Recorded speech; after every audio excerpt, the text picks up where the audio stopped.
Assalamualaikum warahmatullahi wabarakatuh. Yang saya hormati Bapak Muhammad Miftahul Ulum, MPDI selaku dosen pengampu mata kuliah Ulumul Quran, dan teman-temanku sekalian kelas 1 PIC yang tidak bisa saya sebutkan satu persatu namanya.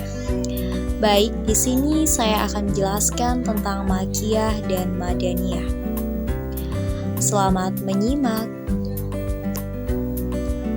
Pengertian Makkiyah dan Madaniyah.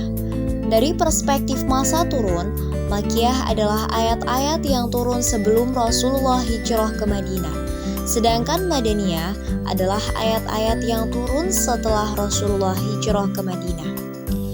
Dari perspektif tempat turun, Makkiyah adalah ayat-ayat yang turun di Mekah dan sekitarnya, seperti Mina, Arafah, dan Hudaybiyah. Sedangkan Madaniyah adalah ayat-ayat yang turun di Madinah dan sekitarnya, seperti Uhud, Quba, dan Sul'a.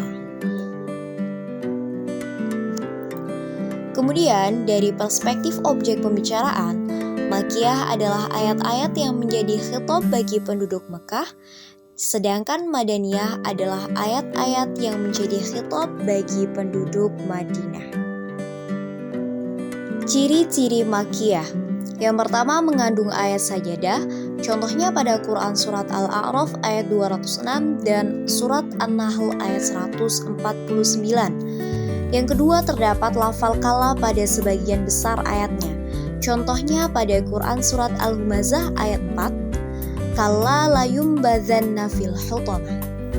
Yang ketiga, terdapat seruan ya ayyuhan nas, contohnya pada Quran Surat Al-Baqarah ayat 21, ya ayyuhan nasu ubudu rabbakumul ladzi khalaqakum walladzina min qablikum la'allakum tattaqun. Yang keempat, mengandung kisah nabi-nabi dan umat terdahulu kecuali Quran Surat Al-Baqarah.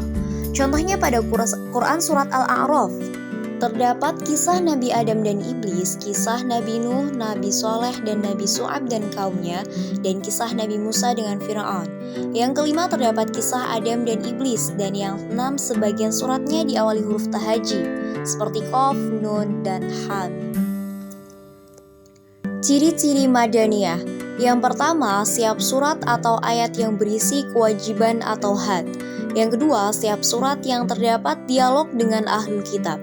Dan yang ketiga, sebagian surat dan ayatnya panjang-panjang. Kemudian, ciri lain berdasarkan tema.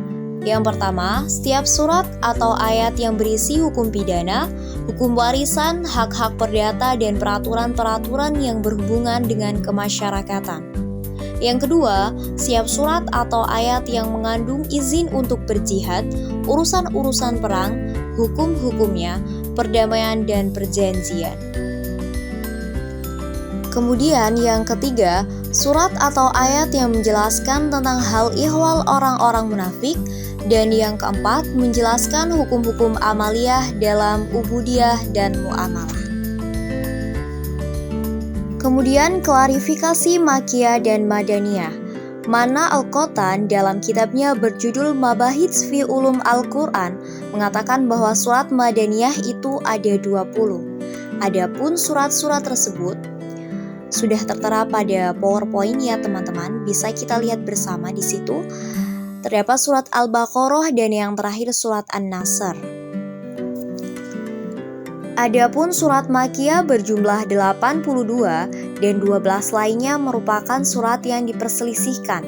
Surat-surat yang diperselisihkan itu telah diuraikan oleh Asy-Syutubi dalam kitabnya Al-Itqan.